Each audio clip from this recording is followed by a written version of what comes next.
우리는 지금 바울이 어떤 상황에 있는지 잘 알고 있습니다. 로마 시민권자였던 바울은 복음을 전하다가 황제의 법정에 호소하여 로마의 한 집에 감금되어 있습니다. 바울은 이런 상황을 어떻게 받아들이고 있으며 또 어떻게 반응하고 있을까요? 바울은 빌립보의 성도들에게 이 상황을, 자신의 이 모습을 꼭 알려주고 싶었어요. 바울은 이렇게 말하죠. 내게 일어난 일은 바로 그가 로마 감옥에 갇힌 그러한 상황이에요. 도리어 복음을 전파하는 데 도움을 준 사실을 여러분이 알아주기를 바랍니다. 바울은 빌립보의 성도들이 지금 바울이 이 어려운 상황에서 어떻게 하고 있는지를 알기를 바라고 있었던 것이죠.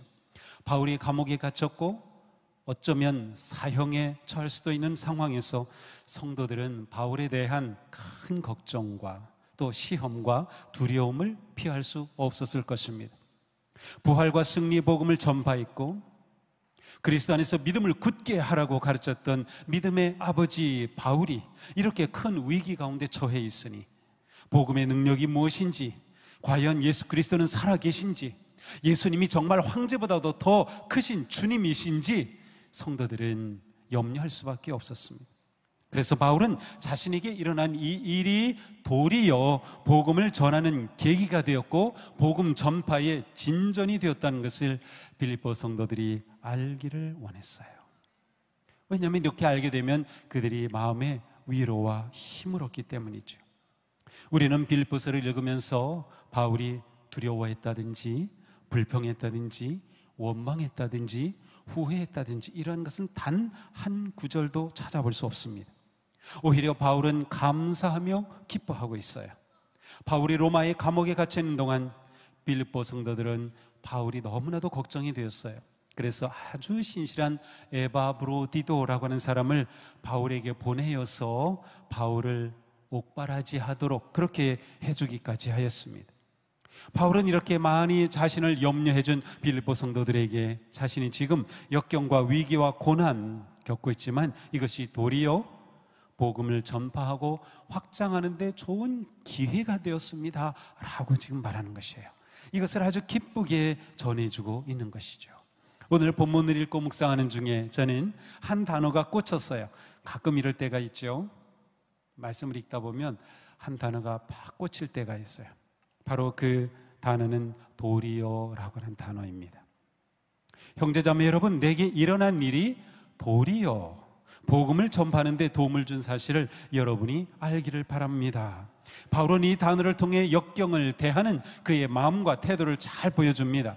바울은 도리어라는 단어를 사용함으로 자신이 복음 전도자로서 승리의 삶을 살아갈 수 있었던 자신의 그 믿음이 어떤 믿음이었는가를 잘 드러내고 있습니다. 도리어라고 하는 이 단어를 표준 국어 대사전을 찾아보니까 예상이나 기대 또는 일반적인 생각과는 다르게라고 하는 부사입니다. 도리어는 바울이 자신에게 일어난 일이 의도와는 정반대의 결과를 가져왔다고 말하고 있는 것이에요. 그렇습니다. 바울은 일상적인 아니면 일반적인 생각이나 예상 혹은 인간적인 의도와는 전혀 다르게 일하시는 도리어의 하나님을 경험하고 있는 것이에요. 그는 도리어의 신앙으로 목회하였고 복음을 전하였던 것이죠. 예수님을 바르게 믿고 따르는 성도는 믿음의 순리길을 걸으며 많은 시험과 역경을 만납니다. 성경은 성도가 시험과 시련을 만나지 않을 것이라고 말씀하지 않아요. 오히려 시험과 고난과 시련은 성도의 삶의 중요한 부분입니다. 사도 바울은 환난을 자랑합니다 라고까지 말하고 있어요. 우리는 주님을 따르며 믿음의 길을 걸을 때 시련을 예상하고 그것에 맞설 믿음의 준비를 해야 하는 겁니다. 성도가 고난을 대하는 태도의 핵심이 바로 도리어 신앙입니다. 도리어 신앙이란 고난에는 하나님의 뜻이 있으며 하나님은 어떤 역경과 문제라도 선한 것으로 바꾸실 수 있다고 하는 확신입니다. 바울은 이 도리어 신앙을 로마서에서 이렇게 표현했어요. 함께 읽습니다. 하나님을 사랑하는 사람들, 곧 하나님의 뜻대로 부르심을 받은 사람들에게는 모든 일이 협력해서 선을 이룬다는 것을 압니다. 아멘. 모든 일이 서로 협력하여 선을 이룬다. 이 믿음이 바로 도리어의 신앙입니다. 바울은 도리어 신앙으로 고난의 거침돌을 소망의 디딤돌로 삼았습니다. 고난의 돌이 자기에게 떨어질 때마다 그것을 받아 디딤돌로 만들어 갔던 것이죠. 바울이 믿은 하나님은 도리어의 하나님이시기 때문입니다. 도리어에는 긍정과 부정이 다 있어요. 잘 될 줄 알았는데 도리어 안 될 수도 있고요, 안 될 줄 알았는데 도리어 잘 될 수도 있어요. 예수 그리스도 안에서는 모든 일이 긍정의 도리어가 됩니다. 모든 일이 긍정의 도리어가 되는 거예요.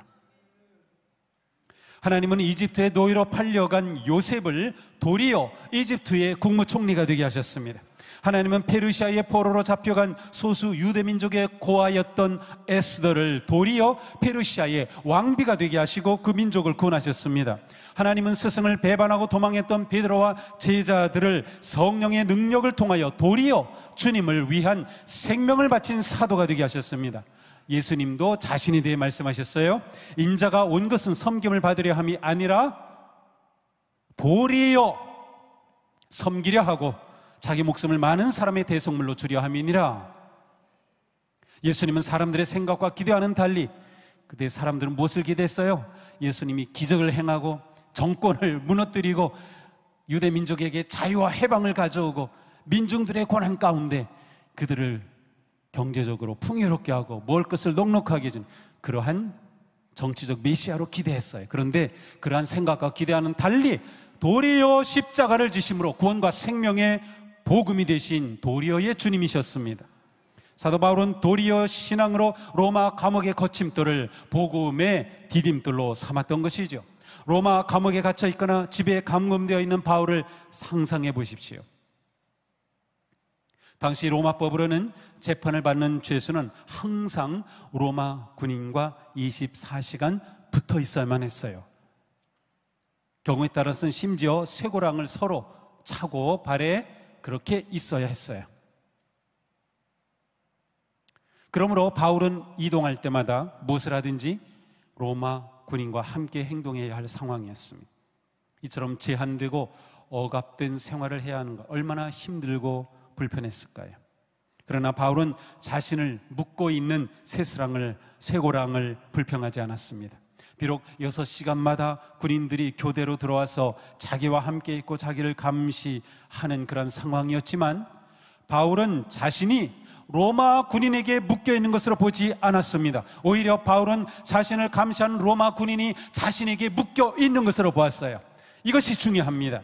이것이 위기를 기회로 만드는 도리어의 믿음입니다. 바울은 자신을 감시하는 군인이 6시간마다 바뀔 때마다 자신이 왜 감금되었는지, 복음이 무엇인지, 예수 그리스도가 누구인지를 전할 기회로 삼았던 것입니다. 로마 군인은 바울과 함께 있어야만 했고, 그러니 그는 원하든 원하지 않든 바울이 말하는 이야기를 들을 수밖에 없었습니다. 또한 사슬에 매여 있으면서도 마음의 평화를 누리고 얼굴에 웃음이 사라지지 않는 바울을 보면서 군인들은 큰 감동을 받았을 겁니다. 이 얼마나 보배로운 믿음입니까? 바울은 자신을 메고 있는 쇠고랑을 고난이 아닌 복음 전도의 기회로 본 것이죠. 쇠고랑이 소망이 되고 사명이 되었습니다. 그러기에 바울은 그리스도 안에서 감옥에 갇혔다는 사실이 온 친위대와 그 밖에 모든 사람에게 알려졌습니다 라고 말하는 것이에요. 바울은 자신의 상황이 도리어 복음 전파의 기회가 되었으며 자신이 감옥에 갇힌 것이 예수 그리스도 때문임을 알렸으며 이것이 복음을 전하는 놀라운 기회가 되었다고 말해주는 것입니다. 이런 믿음 본받고 싶지 않습니까?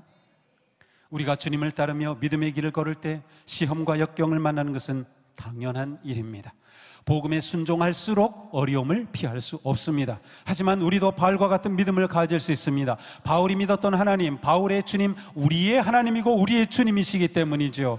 사랑하는 성도 여러분, 도리어의 믿음으로 역경 속에서 오히려 은혜의 기회를 찾으십시오. 거침돌을 불평하기보다 은혜의 디딤돌로 삼으십시오. 하나님은 어떤 상황에서도 역사하시며 일하시는 은혜의 능력의 주님이십니다. 역경을 기회로 바꿀 수 있는 성도가 되기를 축복합니다.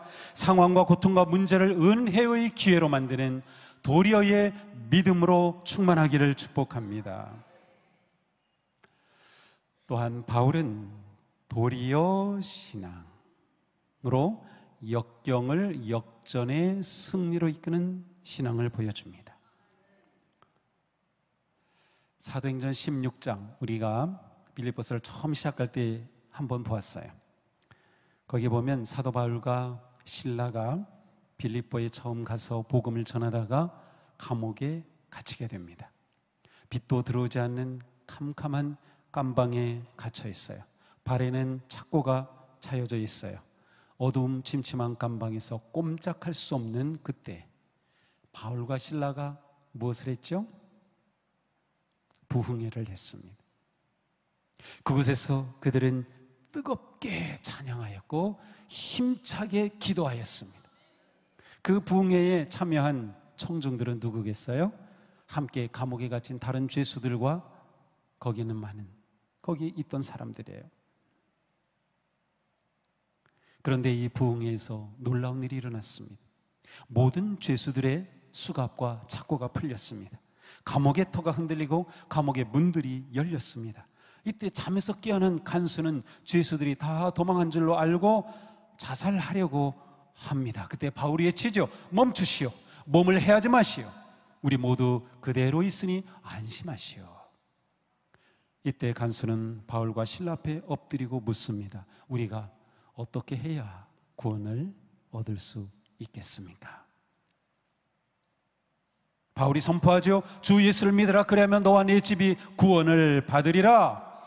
그 밤에 간수의 온 식구들이 예수님을 믿고 세례를 받는 놀라운 일이 일어났습니다. 바울이 빌립보에서 처음 전도할 때 일어난 이 사건, 바울과 실라는 감옥에 갇혔으나 도리어 그것이 복음 전파의 기회가 되었고 놀라운 구원의 열매를 맺어 교회가 세워졌습니다. 바울은 역경을 승리로 이끄는 진정한 믿음의 사람이었습니다. 빌립보에서 경험한 역사가 지금 로마에서도 똑같이 일어나고 있는 거예요.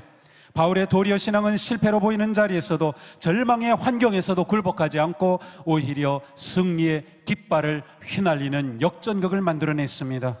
바울은 감옥에 갇혀서도 역경을 기회로 삼아 담대히 복음을 전하며 영혼을 구원하였습니다. 바울의 이런 모습은 로마에 있는 다른 성도들에게 놀라운 용기와 힘을 주었습니다. 바울은 이렇게 말하죠. 주님 안에 있는 형제자매 가운데서 많은 사람이, 이것은 지금 로마에 있는 형제자매를 말합니다. 내가 갇혀 있으므로 말미암아 더 확신을 얻어서 하나님의 말씀을 겁없이 더욱 담대하게 전하게 되었습니다. 로마 정부로부터 의심받고 있는 기독교의 복음을 전하는 바울이 투옥되었을 때 그리스도인들은 그것이 부끄러워하거나 아니 감옥에 갇혔대 막 그러면서 혹은 나도 잡혀가면 어떡하지? 나도 바울과 관련이 되어 있어서 나도 연루되어서 연행될지도 모른다고 생각할지 모릅니다. 그런데 도리어 바울의 투옥이 성도들에게 두려움을 극복하고 복음을 담대히 전하는 용기를 주었던 것이에요. 베드로전서에 이런 말씀이 있어요. 그리스도인으로서 고난을 당하면 부끄러워하지 말고 도리어 그 믿음으로 하나님께 영광을 돌리십시오. 고난이 도리어 하나님의 영광이 되게 하라는 말씀이에요. 그렇습니다. 많은 성도가 바울의 모습을 보면서 복음을 부끄러워하기는커녕 도리어 담대하게 전파하여 하나님께 영광을 돌렸습니다. 이처럼 고난이 도리어 하나님의 영광이 되고 실패가 도리어 승리의 깃발이 되는 것은 예수 그리스도의 십자가와 부활의 능력이 있기 때문입니다. 하나님은 예수님의 죽음의 십자가를 도리어 부활의 능력과 승리의 영광이 되게 하셨기 때문입니다. 사랑하는 성도 여러분, 부활의 그리스도를 믿고 따르는 우리에게는 오직 부활의 주님이 능력이며 소망이며 승리의 기쁨이 되십니다. 그러므로 역경 중에도 기뻐하십시오. 아픔 중에도 기뻐하십시오. 우리의 약함이 오히려 주님의 강함이며 우리의 역경이 도리어 승리가 되기 때문입니다. 바울은 고백합니다. 함께 읽습니다. 나는 그리스도를 위하여 병약함과 모욕과 궁핍과 박해와 곤란을 겪는 것을 기뻐합니다. 내가 약할 그때에 오히려 내가 강하기 때문입니다. 아멘. 이 도리어라고 하는 단어가 성경에 다른 곳을 찾아보면 굉장히 많이 나와요. 그거 다 보면은 구절구절마다 정말 은혜롭습니다. 물론 부정적인 것도 있고 긍정적인 것도 있어요. 그리스도 안에서는 약함이 도리어 강함이 됩니다. 고난이 오히려 기쁨입니다. 위기가 오히려 기회입니다. 우리에게 역경은 그리스도의 능력을 경험하는 기회가 됩니다. 우리에게 절망적 상황은 그리스도의 소망을 바라보는 기회가 됩니다. 그러니 인생을 믿음의 눈으로 보십시오. 이것이 핵심입니다. 사도 바울은 자신이 약하고 갇히고 무너지고 쓰러질 때 도리어 부활의 능력의 주님을 경험하였습니다. 사랑하는 성도 여러분, 약하고 쓰러지고 무너지고 갇히고 막히고 두렵고 힘들고 괴로울 때 그리스도의 고난의 신비 속에서 주님의 은혜와 부활의 능력을 의지하시기 바랍니다. 주님은 우리의 어떤 고난과 상황이라도 복음의 진전을 위해 사용하실 수 있습니다. 그렇게 하여 역경이 도리어 복음의 기쁨이 되고 갇힘이 도리어 전도의 자유가 되고 실패가 도리어 진리의 승리가 되며 약함이 도리어 강함이 되는 은혜가 넘치기를 축복합니다. 그런데 사실 바울에게는 밖에서 몰아치는 박해와 감옥의 갇힘의 어려움만 있었던 것이 아니에요. 그에게는 내적인 관계적인 어려움과 아픔도 있었습니다. 15절 이하가 잘 보여줍니다. 어떤 사람들은 시기하고 다투면서 그리스도를 전하고 어떤 사람들은 좋은 뜻으로 전합니다. 좋은 뜻으로 전하는 사람들은 내가 복음을 변호하기 위하여 세우심을 받았다는 것을 알고서 사랑으로 그리스도를 전하지만, 시기하고 다투면서 하는 사람들은 경쟁심으로 곧 불순한 동기에서 그리스도를 전합니다. 그들은 나의 감옥 생활에 괴로움을 더하게 하려는 생각을 품고 있습니다. 바울이 갇혀 있는데, 같은 그리스도인인데 어떤 그리스도인들은 바울이 감옥에 갇힌 그 고통을 더하게 하려는 것이에요. 앞에서는 바울이 그가 갇힘으로 인해 오히려 성도들에게 격려가 되고 용기를 주고 복음을 부끄러워하지 않고 전하게 하였다는 좋은 긍정적인 그러한 이야기를 했는데, 여기 보니까 바울이 옥에 갇힌 그 틈을 타서 바울을 시기하고 경쟁하는 아주 불순한 마음으로 사역을 하는 사람들이 있었습니다. 도대체 시기와 다툼으로 그리스도를 전하는 이들은 누구인가요? 제가 다 찾아봤는데 확실히 할 수 없어요. 누구인지 몰라요. 단지 이렇게 생각해 볼 수 있습니다. 자, 이들은 똑같이 그리스도를 전하긴 하죠. 그런데 시기심으로 전하고 불순한 동기로 전해요. 왜냐하면 불순한 동기는 뭐예요? 바울이 더 괴롭게 하려고 지금 그리스도를 전하는 거예요. 자, 이러한 점을 생각해 본다면 이 사람들은 아마도 예수님은 주님이십니다 라고 아주 시끄럽게 선포하고 알리고 다닙니다.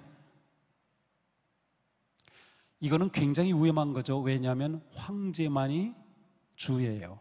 황제만이 시저입니다. 황제만이 퀴리오스, 주님이에요. 그런데 그 세상에서 예수님이 주라라고 선포하는 거죠. 그러면서 그리스도를 전하긴 합니다. 그러면 그들이 아니 예수가 주라고 이렇게 전하게 될 때 로마의 관원들이 긴장하고 자극을 받게 되죠. 아, 바로 바울이 말한 그리스도를 너희들이 말하는구나 라고 만드는 겁니다. 그래서 예수 그리스도의 복음으로 인해서 갇힌 바울을 정치적으로 더 힘들게 만들려는 불순한 마음으로 행동한 것이에요. 이들은 바울과 인간적인 관계로 틀어져 있던 사람들이에요. 바울에 대해서 뭔가 마음이 꼬여 있어요. 바울을 모함한 사람, 바울을 시기한 사람, 바울을 공격하는 사람들이었어요. 그러니 바울이 얼마나 힘들었을까요?